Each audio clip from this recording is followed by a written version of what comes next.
number of people who went ahead and posted this, tweeted it, just at the same time I'm getting alerts on my phone.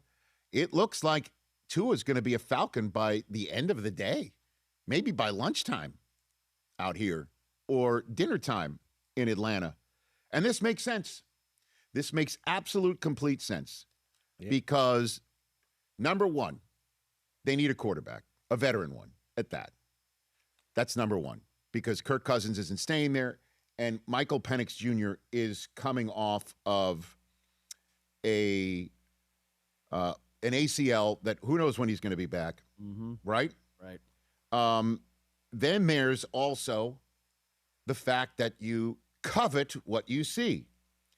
One of the best performances this year by Tua Tagovailoa, without a doubt, was Miami Dolphins at Atlanta Falcons the week before Halloween when Tua walked into that building and torched him. 20 for 26, 205 yards, and 4 touchdown passes. So the Falcons saw what he could do in that building. Miami, as we know, nice weather outside. Nice weather outside. How's the weather inside there? Inside the Georgia Dome? Perfect. Right. Dome. How is it in New Orleans? Perfect. Right? Yep. Hey, how's the weather out there? And the whole idea with Jared Goff, right, back in the day. Guess what? Nice weather out here in Los Angeles. Certainly inside the dome out here, or inside the under the canopy in SoFi. The Lions. Yep. Don't stick them out in the weather very much because everybody plays indoors, except for, obviously, Chicago. Right? So, and Green Bay, I get it. But sure. So he doesn't go outdoors very much. That's not a bad one either. And Chris, when you were on your Hawaiian walkabout and Suze was sitting in that chair, we were having a conversation the other day. Somebody called up and said, how about Tua as a backup quarterback? And I'm like, first of all, I'm sure he's going to want to go to a place where he can start. Right. Secondly, I don't want a left-hander as my backup. I just don't. I don't. Because a right-hander throws it with a certain spin, and then all of a sudden a left-hander comes in, and it can be confusing. It can be also deflating to a team when you start dropping passes in the third and fourth quarter of a game you got to win with your backup. Well, guess what hand Michael Penix throws with? Oh, yeah. Okay, so also Kevin Stefanski, one of the greatest mysteries of the last couple of years in Cleveland is, which draft choice did Kevin want and which one did he not? Who knows? If he wanted Dylan Gabriel, his nickname's Mini Tua. Tua Jr., Little Tua. All right? If he wanted Dylan Gabriel, guess who he's going to get here in Atlanta? It makes sense right down the line. And he's also a good dude. Yeah. And the best pass of his career came in that dome. That's where everybody said, I want Tua. That's where Tank for Tua took place. So. Pissed off Nick Saban. So it looks like the first quarterback of the veteran cut quarterback carousel, the first cut veteran quarterback on the carousel to be taken by another team might just be the one who is the last one to be cut and put on the carousel. 844-204-RICH is the number to dial. We have breaking news. Here's what we're going to do. We're going to take a break. We'll come back. We'll get to that breaking news. Nice. Max Crosby's a Raven. Travis Kelce's going to stay as a Kansas City Chief.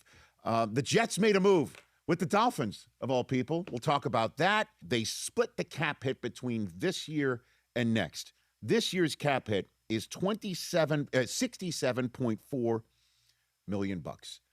And because the Miami Dolphins had Tua Tagovailoa under a fifth-year option back in the day when they decided to give him a long-term deal. They had a fifth-year option of $23.5 million, okay, for them to be able to keep him. And then maybe Kirk Cousins him and franchise tag him just to see if he was, in fact, the guy. Because if you recall, back in that day, there were still wonderings if he was the guy for Miami, to the point where Chris Brockman and I went through the old saw that we've done over here for the last 11 years, which is why pay the guy if you're not sure, if he really hasn't proven it, if he hasn't taken you very far. And I'm like, well, in the NFL, it doesn't matter. The market bears what the market bears when somebody becomes free. And unfortunately for the Dolphins, he was up for this contract extension just after he and Mike McDaniel were beginning to hook up and having terrific seasons together, despite concussion problems that cropped up over and over again for Tua. And they decided to give him that contract. And instead of going ahead and giving him that sort of Kirk Cousins treatment, they paid him all of that money. And all they got out of him for his contract, for his one more year for Tua Tagovailoa, after the fifth-year option they could have had on him. One more year for $120 million plus more dollars of cash going out.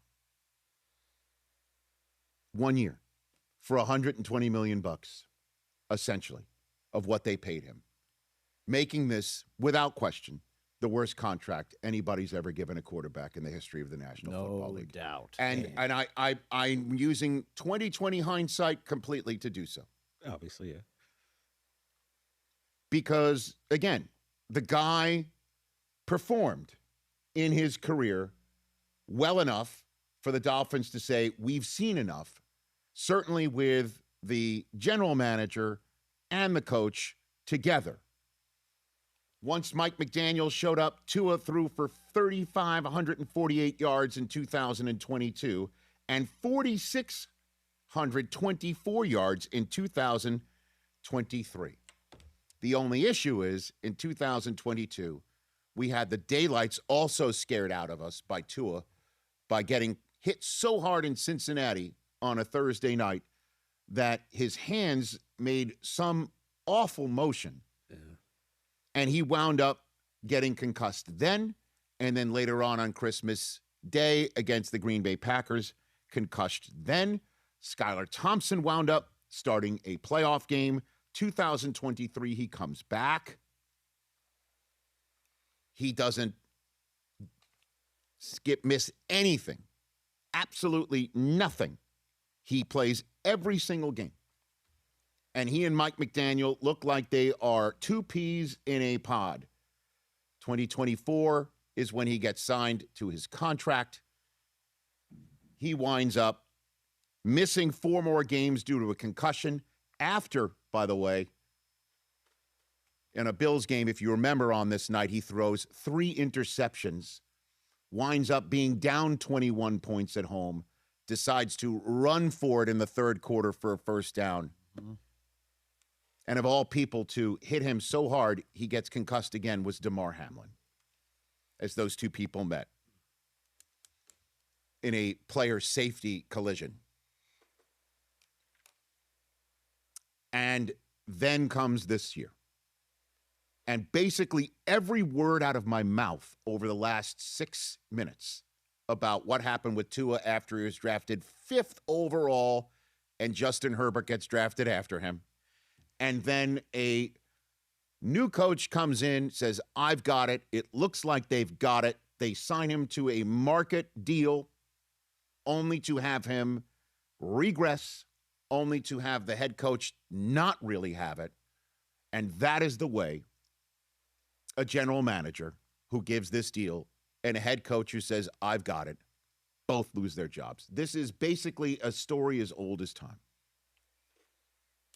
for the Miami Dolphins. Certainly when they have a new coach and a new general manager coming in, this makes complete sense. Wipe the slate clean and set a new record for dead cap money. But guess what? The old record holder for dead cap money went ahead, drafted the right guy, and made the playoffs the next 2 years anyway. So the Dolphins are like, okay, $85 million cap hit. They drafted Bo Nix. They made the playoffs, and damn near made the Super Bowl. Why can't us? Mm-hmm. Why not us? Why can't we do it? This makes complete sense. Wipe the slate clean. Take your medicine. Have the social media team send out a nice meme saying, thanks for the memories. Those are Those are so Okay. weird. All right. So weird. Because they're like, hey, he's an all-time leader in completion percentage for us. Isn't that great? Cool. If it was great, we wouldn't be saying thank you for everything, Tua. Okay. So now what happens to Tua? Just like Kyler Murray, just like Geno Smith, you're now on the boat where you can get a bona fide veteran quarterback with a ton of experience in this league for the league minimum, $1.3 million. Wow. And also you're thrown into this mix with Malik Willis, who has none of the experience of any of the above, but a ton of upside and some tape coming off the 2025 season, much better than the three other guys I just mentioned. Way better in big games. If you're the Miami Dolphins and you saw Malik Willis do what he just did against the Chicago Bears in frigid weather in Green Bay, you're sitting there going, guess what? We didn't see any of that stuff out of Tua in cold weather almost ever. Maybe we should kick the tires on this guy. And a guy who actually watched it firsthand and saw the kid prepare behind the scenes is the new head coach, Jeff Hafley, who was the defensive coordinator there in Green Bay. Is that a spot? Do they have enough cap room